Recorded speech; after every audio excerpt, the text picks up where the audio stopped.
ధైర్యంగా ఉండండి, నేనున్నాను, మీ ప్రాణాలకు రక్షణ నాది, మీ కుటుంబాలకు మాట్లాడి.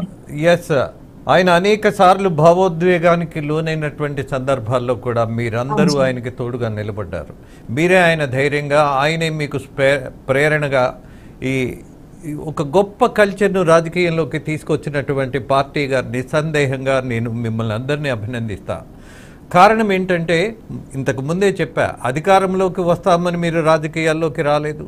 సామాజిక అంశాల మీద అవగాహనతోటి, మీకున్నటువంటి లాజిక్ తోటి, ప్రజలకు ఇవ్వాల్సిన సమాచారంలో నిస్సందేహంగా మీ మీద దాడి జరిగిన, రక్తం కారుతున్నా, ఎంత బాధ అయినా సరే, ఆదాయం లేనటువంటి మీలాంటి వాళ్ళు కూడా రాజకీయాల్లో నిలబడాలి, ఇలాంటి నాయకుడితో నడవాలి అన్నటువంటి ఒక లక్ష్యం మిమ్మల్ని ముందుకు నడిపించింది అన్నది మాత్రం వాస్తవం.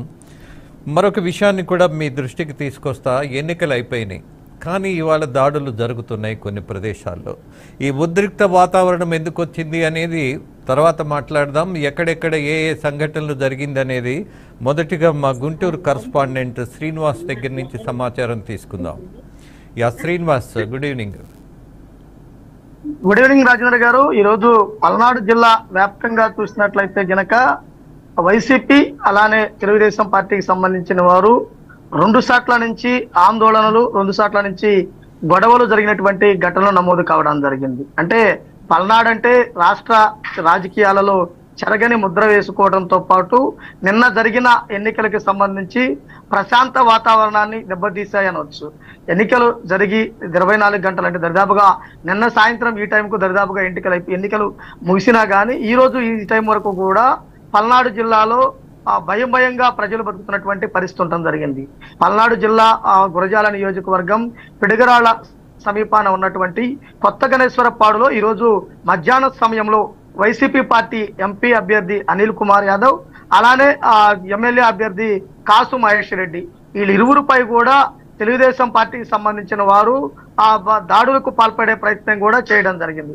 అంటే ఆ గ్రామంలో నిన్న వైసీపీ తెలుగుదేశం పార్టీకి సంబంధించిన వారు దాడులకు పాల్పడటము, హింసాత్మక ఘటన చెలరేగటము, గృహాలు ధ్వంసం అవటము, షాపులు తగలబెడటము, బండ్లు తగలబెడటం అటువంటి ఘటనలను నమోదయ్యాయి. వారిని భరోసా ఇవ్వటానికి వైసీపీ వారు అక్కడికి రాగా తెలుగుదేశం పార్టీ వారు వాళ్ళని వెంబడించి మరి వెంటాడినటువంటి పరిస్థితి ఉండటం జరిగింది. అంటే ఈ గొడవలకు కారణం పచ్చని పల్లెటూరులో మీ రాజకీయాల వల్ల మేము కొట్టుకోవాల్సి వస్తుంది అనే ఒక విషయాన్ని తెలియపరిచే విధంగా కూడా వాళ్ళు ఉద్రిక్తమైనటువంటి వాతావరణానికి వెళ్ళడం జరిగింది. దానికి పోలీసులు రక్షణగా ఉండి గాలిలోకి కాల్పులు జరిపి తర్వాత కేంద్ర బలగాల సహాయంతో ఎంపీ అభ్యర్థి, ఎమ్మెల్యే అభ్యర్థి బయటికి రావడం జరిగింది. అలానే చూసుకున్నట్లయితే మాచర్ల నియోజకవర్గం కారంపొడిలో ఘటన చూసినట్లయితే గనక అసలు మనం ప్రజాస్వామ్యంలోనే ఉన్నామా, శాంతి భద్రతలు ఉన్నాయా లేవా అనే విషయం కనపడే విధంగా ఉండటం జరిగింది. రోడ్లపైకి పిన్నెల్లి రామకృష్ణారెడ్డికి సంబంధించినటువంటి అనుచరులు వందల సంఖ్యలో వచ్చి కర్రలతోటి ప్రహారా కాస్తూ కూడా దాడులకు తెగబడటం జరిగింది. తెలుగుదేశం పార్టీకి సంబంధించినటువంటి నేతల యొక్క కార్లను దహనం చేయటము, తెలుగుదేశం పార్టీ కార్యాలయంపై దాడులు చేయటము, ఇలాంటి ఘటనలకు పాల్పడటం జరిగింది. అంటే నిన్న మొత్తం కూడా చూస్తే గనక పల్నాడు జిల్లా అట్టుడికి పోవటము, పల్నాడు జిల్లాలో టెన్షన్ వాతావరణం జరగటము, రాత్రి 10 గంటల 11 గంటల వరకు ఓటింగ్ జరిగినా కానీ ఆ స్థాయిలోనే గొడవలు కూడా జరుగుతూ ఉన్నాయి. రాత్రి 12, 1 గంట వరకు కూడా గురజాల నియోజకవర్గం తంగేడ గ్రామం తగలబడిపోయిందనే విధంగా కూడా గొడవలు జరగటము, దాడులు జరగటము జరిగాయి.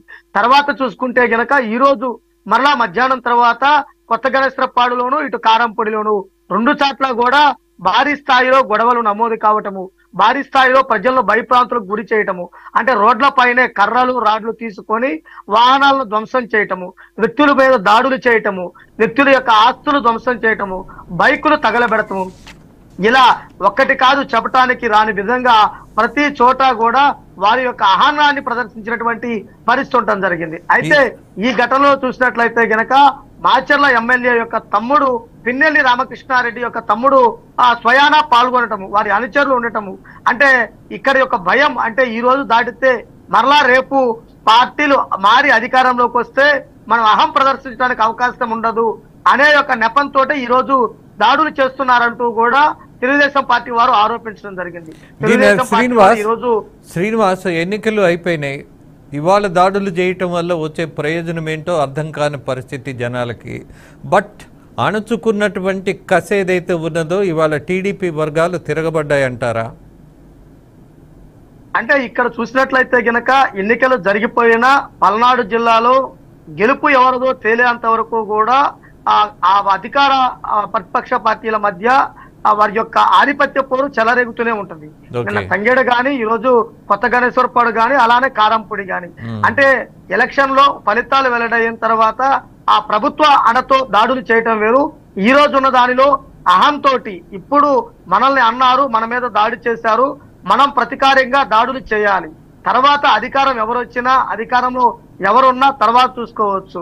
నిన్న మన మీద దాడి చేశారు, ఈ రోజు మనం దాడి చేయాలి. నిన్న మన నేత కారును పగలగొట్టారు, ఈ రోజు మనం వాళ్ళ నేతల కారులు పగలగొట్టాలి.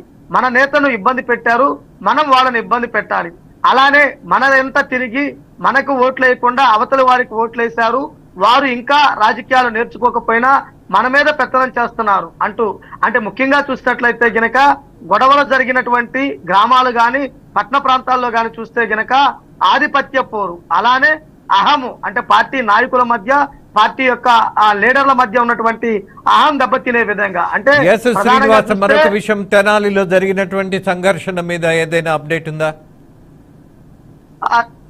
తెనాలిలో స్వయాన సిట్టింగ్ ఎమ్మెల్యేగా ఉండి ఎమ్మెల్యేగా అభ్యర్థిగా ఉన్నటువంటి శివకుమార్ ఒక ఓటర్ను చెంప మీద కొట్టిన నేపథ్యంలో ఓటరు కూడా ఎదురు తిరిగి మరలా దాడి చేయడం జరిగింది. అయితే ఆ ఘటన తర్వాత వారి అనుచరులు ఆ సుధాకర్ అనే వ్యక్తిని తీవ్రంగా గాయపరిచారు. తీవ్రంగా గాయపరిచిన వ్యక్తి గుంటూరు ప్రభుత్వ వైద్యశాలలో చికిత్స పొందుతుంటే ఆయనకి తెలుగుదేశం పార్టీకి సంబంధించినటువంటి ఎంపీ అభ్యర్థి బ్రహ్మసాని భరోసా ఇవ్వటము, పలకరించటము, అలానే జనసేన అభ్యర్థిగా ఉన్నటువంటి నాదెండ్ల మనోహర్ కూడా ఒక భరోసా ఇచ్చి పలకరించిన పరిస్థితి. అయితే ఈ రోజు అతను రిటర్న్ గా కంప్లైంట్ చేసిన తర్వాత ఎమ్మెల్యేపై కేసు కూడా నమోదు కావడం జరిగింది. అంటే స్వయాన ప్రజాస్వామ్యంలో ప్రతి ఒక్కరూ స్వేచ్ఛగా ఓటు హక్కు వినియోగించుకుంటుంటే క్యూ లైన్ లో వచ్చి ఓటు మీకు వినియోగించుకోమన్నందుకు ఎమ్మెల్యే అతని మీద దాడి చేసిన దాడిని తీవ్రంగా పరిగణించి ఎన్నికల కమిషన్ నిన్ననే ఆ ఎమ్మెల్యే, స్థానిక ఎమ్మెల్యేని గృహ నిర్బంధం విధించినటువంటి పరిస్థితి ఉండడం జరిగింది. ఈ రోజు స్థానిక పోలీసులు రిటర్న్ గా ఆ వైద్యశాలకు వచ్చి, అంటే ప్రభుత్వ వైద్యశాలలో చికిత్స పొందుతున్నటువంటి సుధాకర్ వద్దకు వచ్చి కంప్లైంట్ తీసుకొని ఎమ్మెల్యేపై కేసు కూడా నమోదు చేయడం జరిగింది.